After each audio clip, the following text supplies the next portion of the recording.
RBI दोबारा से एक flow chart, complete flow chart हम बोल रहे हैं। क्या कर रहे हैं वो, उसका कोर फंक्शन क्या था? पहला फंक्शन था उसका करेंसी अथॉरिटी, उसके अलावा कोई और करेंसी नहीं इशू कर सकता। दूसरा था उसका banker to the government, government में सारी फंडिंग वही करता है। तीसरा था उसका बैंकर्स टू द बैंक, किस फॉर्म में कि वो lender of the last resort होता है, क्लियरिंग हाउस होता है, और एलआरआर जो कैश रिजर्व रेशो है उसका कस्टडियन होता है, उसके पास वो रिजर्व रखा जाता है। ठीक है। फोर्थ मोस्ट इंपॉर्टेंट पॉइंट था कि वो मनी सप्लाई को कैसे कंट्रोल करता है। तो मनी सप्लाई को कंट्रोल करने के लिए पास डिफरेंट डिफरेंट टूल्स होते हैं, तो उसको किस तरह से यूज कर रहा है वो हम यहाँ पे कर रहे हैं कि वो मनी सप्लाई को कैसे कंट्रोल करता है। ठीक है, कंट्रोलर ऑफ मनी सप्लाई भी जाना जाता है। उसके लिए उसके पास कुछ डिफरेंट डिफरेंट पॉइंट थे। First was repo rate.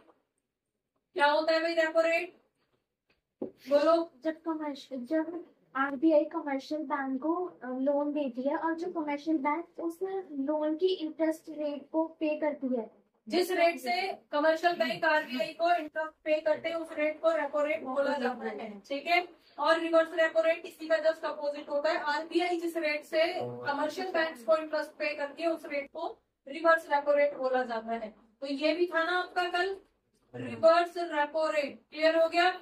अब ये रिवर्स इसीलिए बोला जा रहा है क्योंकि आरबीआई देखा रहा है। ठीक है, नेक्स्ट पॉइंट हमने क्या किया था इसके अंदर, बैंक रेट। यही जब कमर्शियल बैंक लॉन्ग टर्म के लिए आरबीआई से लोन देते हैं और जिस रेट पे इंटरेस्ट पे करते हैं उस रेट को बैंक रेट बोला जाता है। नेक्स्ट हमने और क्या किया था यहाँ पे, OMO, open market operations. Depend करता है मार्केट सिचुएशन किस तरह की है, तो आरबीआई को कई बार गवर्नमेंट सिक्योरिटीज डायरेक्टली आके मार्केट के अंदर सेल या परचेज करनी पड़ती है। ठीक है, अब सेल कौन सी कंडीशन में करता है? इन्फ्लेशन सेल डिफ्लेशन में। जी, सेल कब करेगा? हाँ, वेरी गुड। मैंने पूछा है आरबीआई ओपन मार्केट में कब आके सिक्योरिटीज को सेल करता है, कौन सी सिचुएशन में? इन्फ्लेशन में या डिफ्लेशन में? डिफ्लेशन। अच्छा, इन्फ्लेशन डिफ्लेशन, चलो इसकी वोटिंग कर लेते हैं। डिफ्लेशन में। डिफ्लेशन क्या सिचुएशन होती है दीदी? जब मार्केट में ऑलरेडी लोग नहीं खरीद रहे हैं तो आरबीआई आगे सेल कर देगा। फिर इन्फ्लेशन में, इन्फ्लेशन में महंगाई है, लोगों के पास इतना एक्सेस मनी है कि वो मार्केट को डिस्टर्ब कर रहे हैं, मार्केट के फ्लो को डिस्टर्ब कर रहे हैं। तो ऐसे केस में आरबीआई को वो सारा पैसा अपनी तरफ खींचना है, तो लाके अनाउंस कर देगा, लो भाई मैं गवर्नमेंट सिक्योरिटी सेल कर रहा हूँ, खरीद लो। अब लोग जो पैसा मार्केट को डिस्टर्ब कर रहा था वो फ्लो जो है वो आरबीआई की तरफ मुड़ जाएगा और मार्केट बच जाएगी, मार्केट नॉर्मल हो जाएगी। ठीक है, वही चीज अगर डिफ्लेशन है तो मार्केट में कोई खरीद भी नहीं रहा है, मार्केट ठंडी पड़ी है, डिमांड क्रिएट करनी है, तो आरबीआई आके डिमांड क्रिएट करता है, वो परचेज करना शुरू कर देता है। समझ में आया? तो सिंपली आपको ये ध्यान रखना है कि अगर मार्केट में डिफ्लेशन है इसका मतलब है लोग नहीं खरीद रहे हैं। डिफ्लेशन कब आएगी? जब लोग खरीद नहीं रहे, डिस्काउंट दिए जा रही है, कंपनी खरीद लो भाई, इतने में तो खरीद लो कम से कम, लेकिन लोग नहीं खरीद रहे। ठीक है, तो मार्केट में इसका मतलब डिमांड जनरेट नहीं हो रही है, पैसा नहीं फ्लो कर रहा है, पैसा जगह पर लोगों के हाथ में रुका हुआ है, बैंकों में रुका हुआ है, फ्लोट नहीं हो रहा है, मनी सप्लाई रुकी पड़ी है, तो इकोनॉमी डिस्टर्ब हो रही है अगेन। तो उस फ्लो को दोबारा से चलाने के लिए आरबीआई आके वहां पे वो करना शुरू कर देता है, परचेज करना स्टार्ट कर देगा, कम से कम कहीं से तो डिमांड जनरेट होगी। समझ में आ गया? क्लियर हो गया? आगे बढ़े। तो ओपन मार्केट ऑपरेशन हमारा यहाँ पे आ गया। नेक्स्ट पॉइंट हमारा था LRR। तो कल लास्ट क्लास में हमने ये 4 पॉइंट कवर किए थे, आज हम ये 2 पॉइंट कवर करेंगे। LRR क्या चीज होती है? LRR legal reserve ratio. Legal reserve ratio इससे पहले हमने मनी क्रिएशन में ये पढ़ा था। मनी क्रिएशन के अंदर हमने क्या किया था कि बैंक जो है, कोई भी कमर्शियल बैंक किस तरह से मनी क्रिएट करता है, वो किस पे डिपेंड करता है, LRR और मनी मल्टीप्लायर। ठीक है, कितने टाइम्स वो पैसे को मल्टीप्लाई कर सकता है ये डिपेंड करेगा के की वैल्यू पे, और के क्या था, मनी मल्टीप्लायर की वैल्यू पे, कि वो 5 टाइम्स है, 4 टाइम्स है, वो डिपेंड करेगा कि बैंक कितना टाइम्स मल्टीप्लाई कर सकता है अपने पैसे को। अगर 1000 रुपए का डिपॉजिट आया है और के की वैल्यू, मल्टीप्लायर की वैल्यू 5 है, तो इसका मतलब है उस 1000 रुपए से वो 5000 रुपए बना सकता है। इतनी कैपेबिलिटी बैंक के पास है। समझ में आ गया, बना सकता है।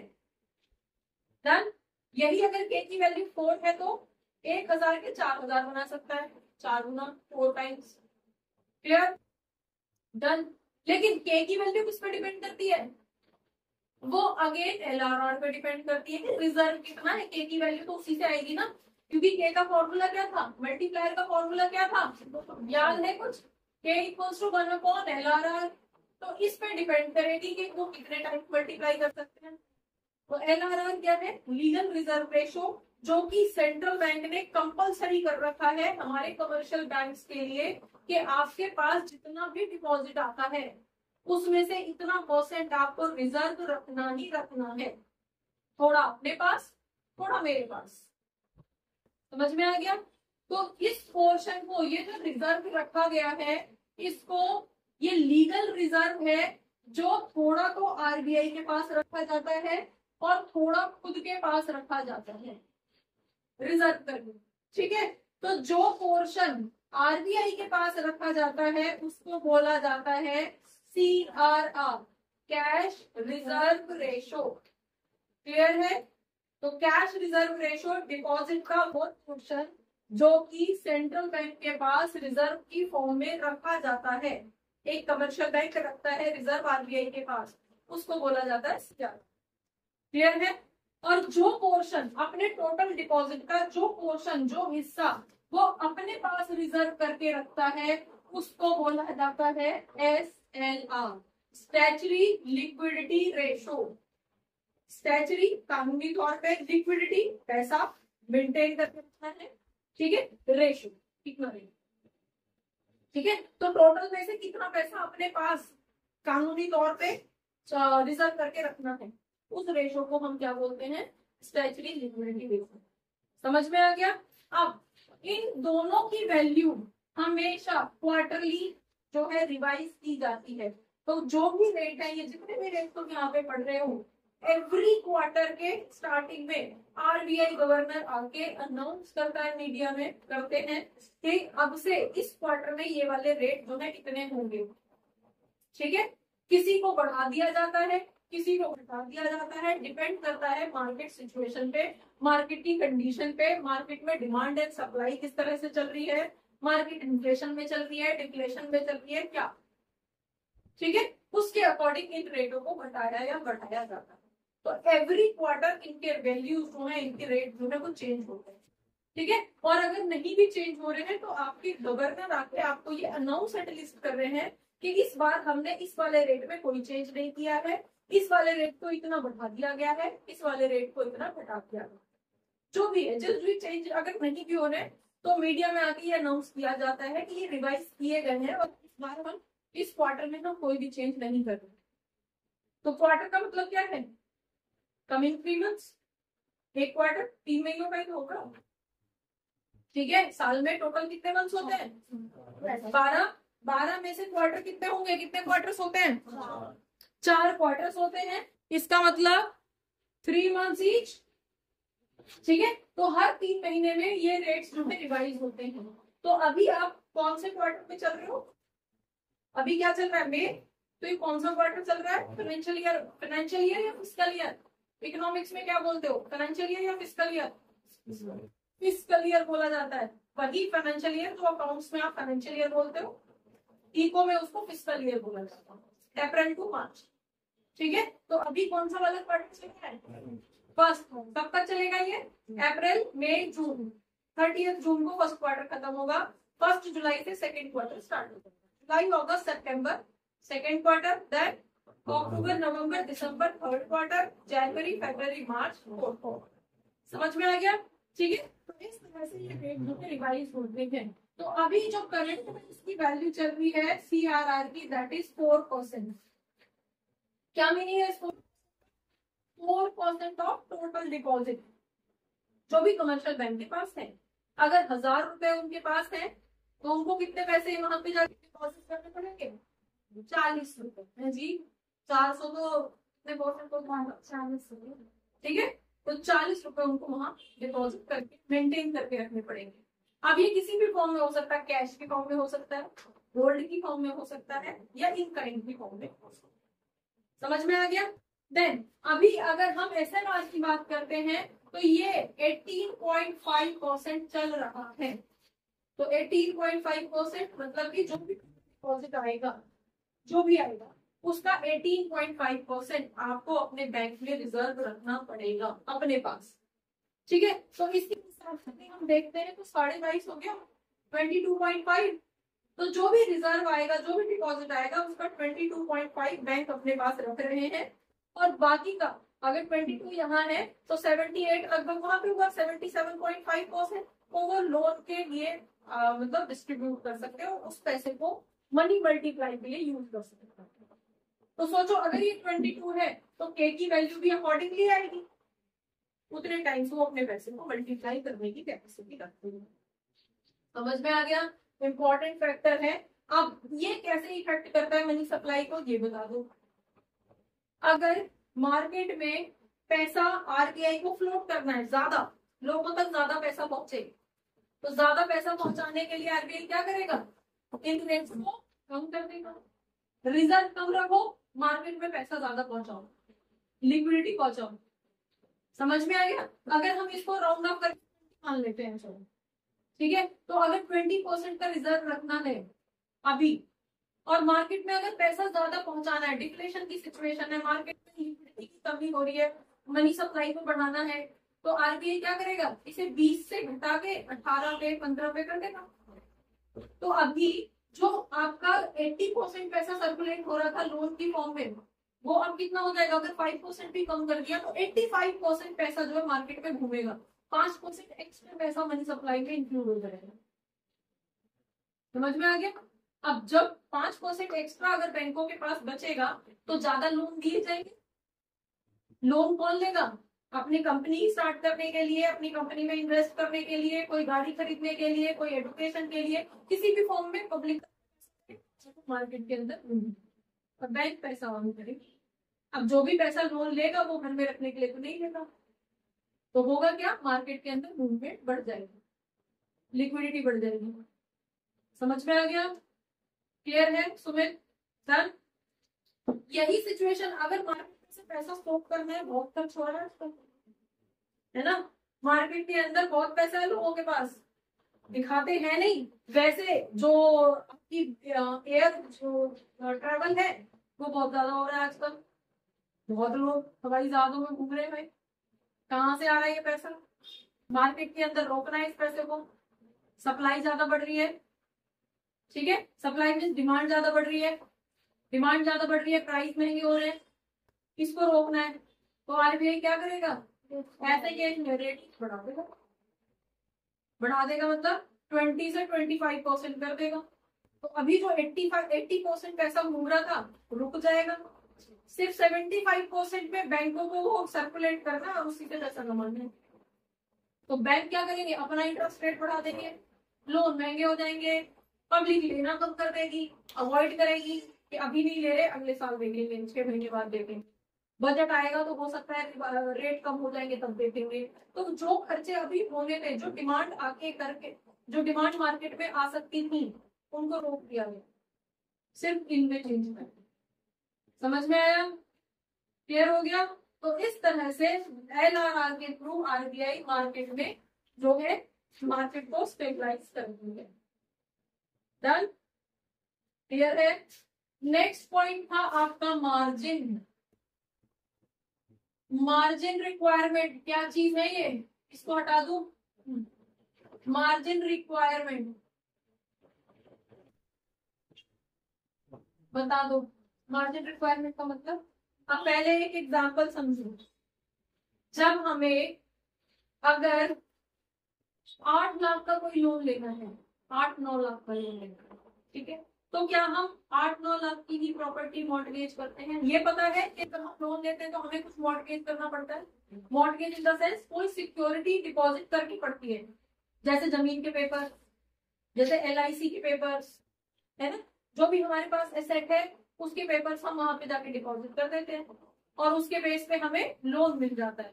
यूजुअली आपने देखा होगा कि जमीन के पेपर सबमिट कर दिए जाते हैं, है ना, क्या है वो आपका सिक्योरिटी मॉर्टगेज है, जिसके बदले में आपको लोन मिलेगा। क्यों किया जाता है ऐसा? बैंक को भी तो श्योरिटी रहनी चाहिए कि तुम पैसा लेके भागोगे नहीं। तुम्हारी जमीन के पेपर रखवा लिया, बेटा भाग तो ला दे के जाएगा, क्योंकि तुझे लोन कितने का मिला है? 10 का, और प्रॉपर्टी कितने की रख रखी है? 20 की,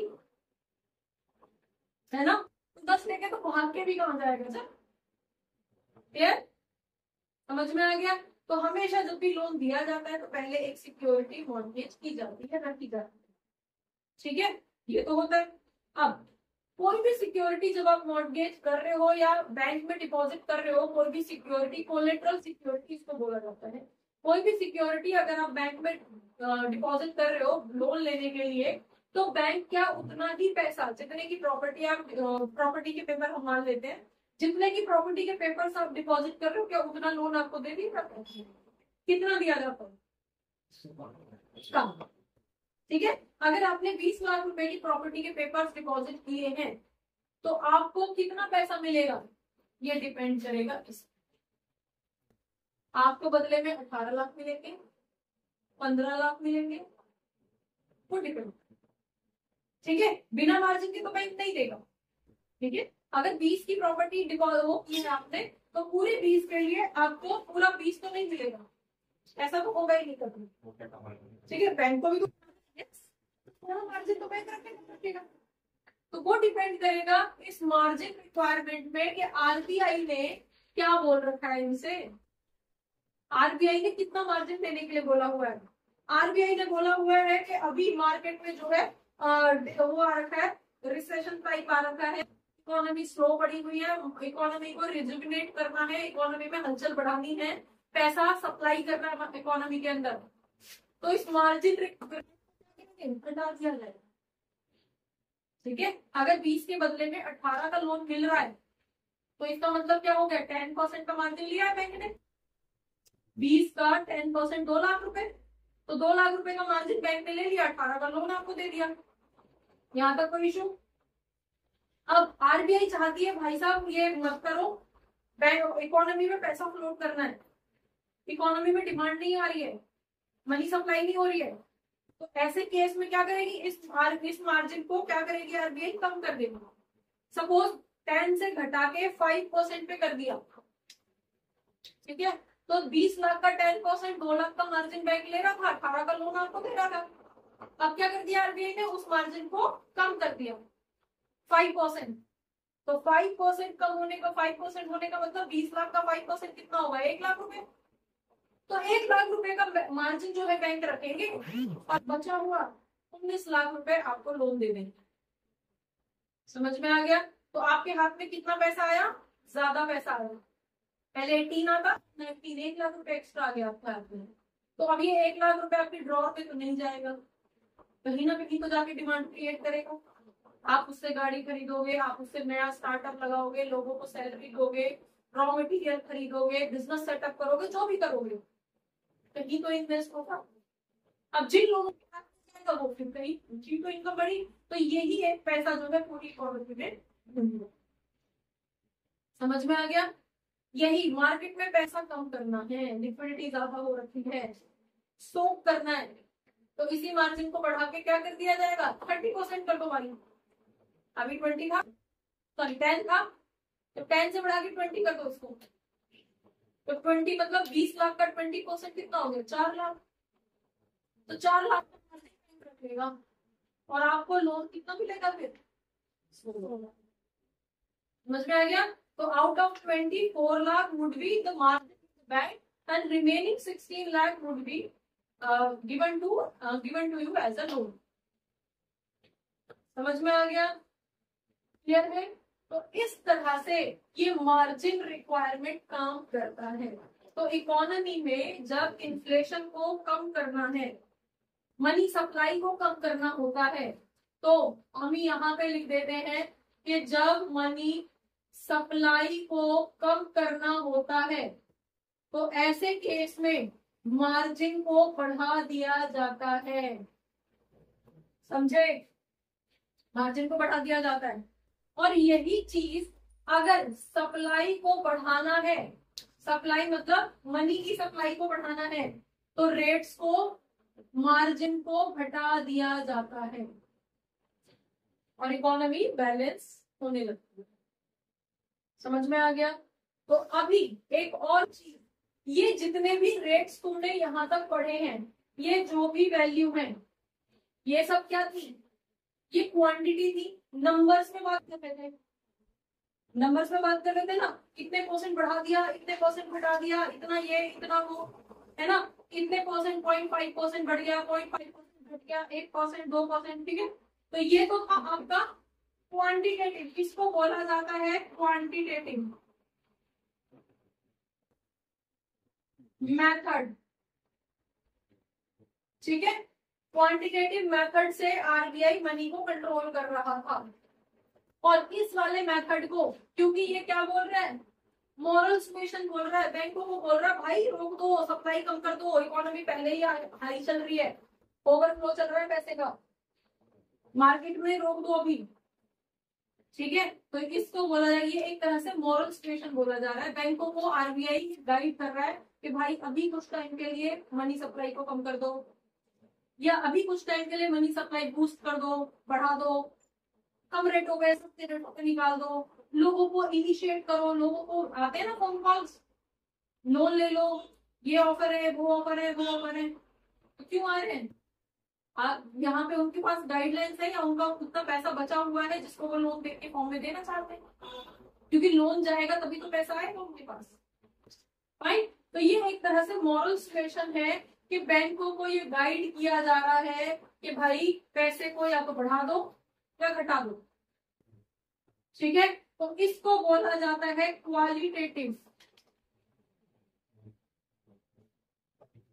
क्वालिटेटिव मेथड या फिर qualitative approach of controlling money supply, ठीक है। तो आरबीआई मेनली दो मेथड से मनी सप्लाई को कंट्रोल करता है, या तो क्वांटिटी बेसिस पे, तो क्वांटिटी के अंदर तो ये सारे नंबर्स आएंगे, कितने परसेंट बढ़ा दिया, इतने परसेंट घटा दिया, ठीक है।